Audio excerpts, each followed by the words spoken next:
Hi, this is Julia M. Spencer. I'm a real estate advisor, investor, and your #1 source for real estate advice online. This video is about a couple things that you need to know about overage investing before you start. Something I was made aware of while I was consulting another client, another subscriber to my website and to my YouTube channel. And also I'm at a very interesting place right now, and I'll tell you in a few minutes where I actually am. But let me just tell you a little bit about my website, juliamspencer.com. Go there today. You can also leave me comments at the bottom of this video. Send me an email at realestate@juliamspencer.com. You can go to my website, subscribe there, and check out any of the audiobooks that I've already published. My most recent one on tax sale foreclosure investing can be downloaded there immediately. You can send me questions. I usually try to get to them right away. Sometimes it takes me a little bit longer because sometimes I'm traveling as today, and I will tell you where I am at the end of this video. But right now, let me get to the answer to this question. Some of the things that you need to know in case you're an overage investor. And something I have not mentioned in my audiobooks, you probably should know this. So this particular investor actually has asked me two questions. First off, where do you get the list for overages, and how do you get a good list so you can start contacting people? This is especially important if you're not located in the United States and you want to invest here. Where do you get the list?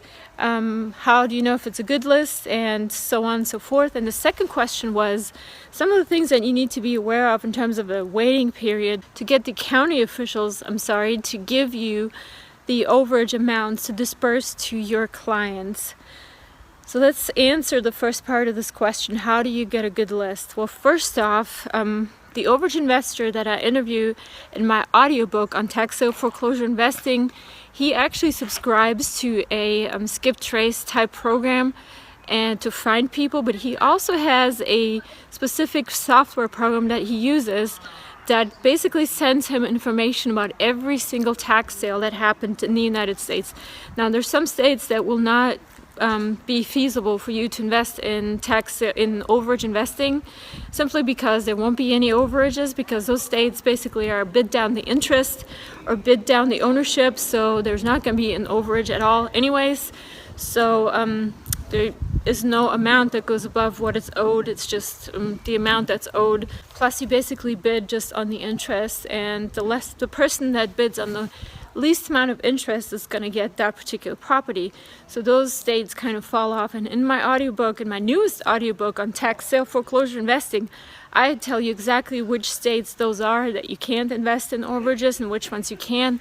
That audiobook actually will be out very soon on my website. Also, it's going to be called How to Make More Money with Tax Sale Foreclosure Investing.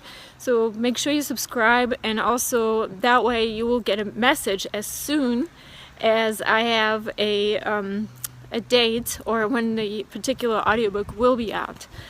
So you basically need to go online and see if you can find a software that you can subscribe to, or a provider that you can subscribe to that will then feed you the list on a weekly basis or sometimes on a daily basis on all the tax sales that happened in the United States, in different states or the states that you select.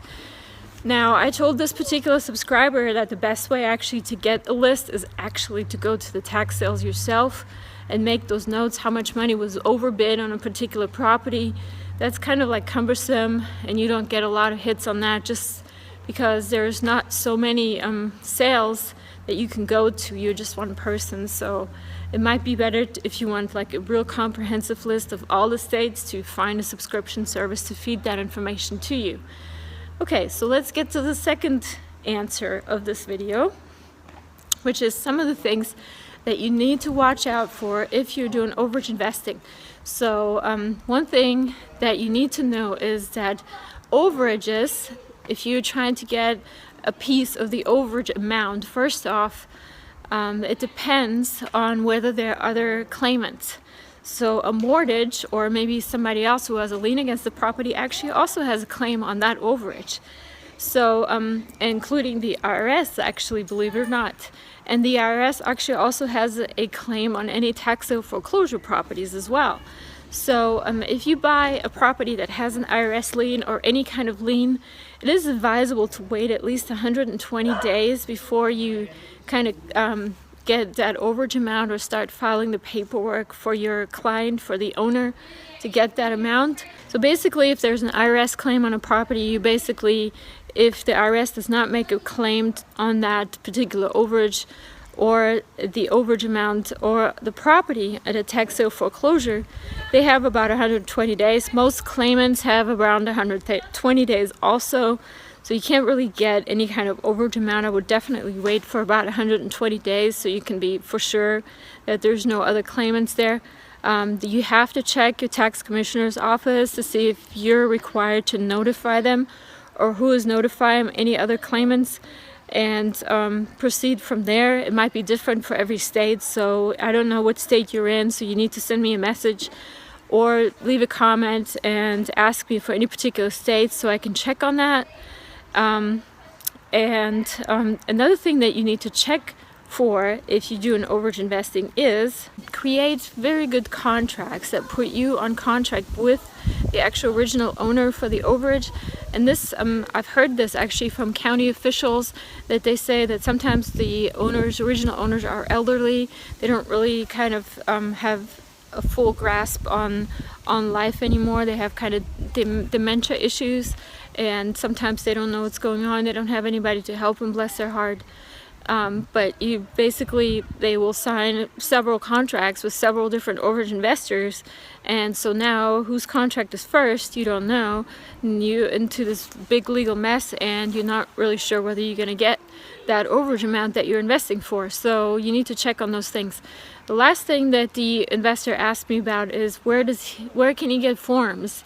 All of this is explained in my newest audiobook, so you definitely need to check on that. I have some tips and tricks how to get forms, how you can get them without having to write them yourself or very minimally editing them. So go ahead and subscribe to my website, Julia M. Spencer. Subscribe to my newsletter there, and make sure you purchase my audiobooks on tax sale foreclosure investing. This is where you'll get all the information that you need to do this successfully. I do this successfully every day. Part of my work obviously is vacation rentals, tax sale foreclosures. I have long-term rentals. I do flips. I do tax sale foreclosures, obviously. So I do this very successfully, and I have a lot of experience. And let me just tell you very quickly where I am. I'm actually on a 2-month trip to Europe this summer. I'm not working for a part of this year, obviously, and I'm standing here in front of my own elementary school here in Germany where I went to school, and I'm going to show you around a little bit. This is my place where knowledge and learning has started, and it's still a place that inspires me every day. So have a look around, and I hope to see you investing very successfully soon.